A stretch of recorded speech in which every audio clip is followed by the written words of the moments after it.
Greetings, everyone. I hope you can see me. I hope I'm in this YouTube, another experiment again. It's just great to be able to, again, reach out and share some information with you. First of all, I want to just mention that I'm here in the lobby beside our patron saint, St. Patrick, right? This place where I spend Sunday after Sunday just greeting people and really being inspired and warmed by all the handshakes and high fives that I get from families and children. So here I am, again, beside St. Patrick, this great evangelizer, whom we know was very creative in his own ways of witnessing to Jesus and God. Remember that shamrock he had to explain the mystery of the Trinity. Well, in our own time, in our own place here, in St. Markham and St. Patrick's, we too are trying to be creative in these difficult times to continue to witness and minister and reach out and share the good news with you. And so it's, again, great that we're able to connect with this YouTube video. I just want to give you a heads up of what's coming up during the next week, starting with Palm Sunday. We are going to be taping, videoing our liturgies, and then posting them on our parish website. So please join us. On Palm Sunday, we'll have our liturgy posted by 9 o'clock. And then we'll also video Holy Thursday, Good Friday, Easter Vigil, and Easter Sunday. There'll be a whole schedule of when these are going to be posted on our parish website, so stay tuned, please. Just a thought on Palm Sunday, because we're not able to gather as a community and have our palms blessed and then have them taken home.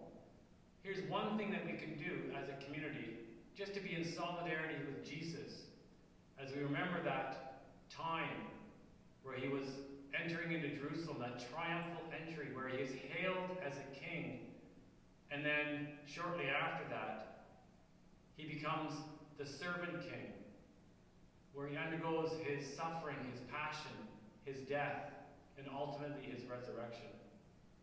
So here's one thing that we can do on Palm Sunday as a parish community to show our solidarity and our friendship with Jesus in these liturgical times.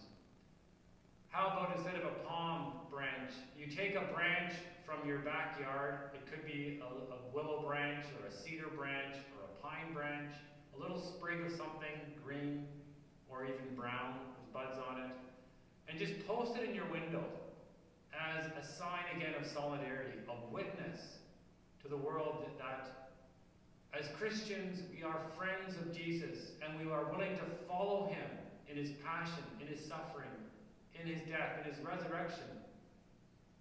A little thought, a little action item that you can perhaps do as a family. It is really wonderful of all the things that I've been hearing about what you are doing as families. It's great. I'm hearing about how families are taking to heart that message from Ken Yasinski, that young man who came and did a beautiful parish mission with us. Well, he's got his own YouTube ministry, and as you know, he's taught us how we can, in our own homes, in the domestic church, continue to participate in the daily or Sunday Mass, right, as a family, by undergoing those same gestures that you would do here in the church.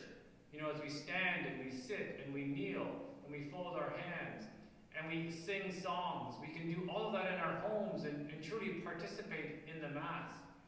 I heard of one story about how in their family gathering, one of the younger children took a bell and rang the bell during the times of consecration, again to help the family enter into those sacred moments of spiritual communion. So I want to commend you for that and just encourage you to keep it up.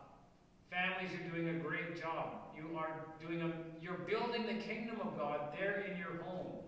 With all this time that we have in our hands, you are building the kingdom of God. Every time you gather together for a family meal and you pray before that meal with grace, all the times that you're interacting with each other, talking with each other, seeking to work out disagreements, resolve conflicts, you are growing in love. You are growing in family bonds.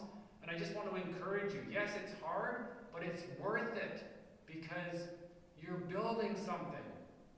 You're building the kingdom of God. And in each and every one of our homes, whether with our family or on our own, in this difficult time, we are learning and we are receiving a great grace. We are learning to become human again. We're realizing that perhaps we are too busy. We were too perhaps confident in what we could do with our technologies and all the material benefits that we tend to acquire around us. In the end, those are secondary, aren't they? In the end, what ultimately counts is love. So keep building that. Keep building that love in your families. Parents, I encourage you, and I'm praying for you during these difficult times.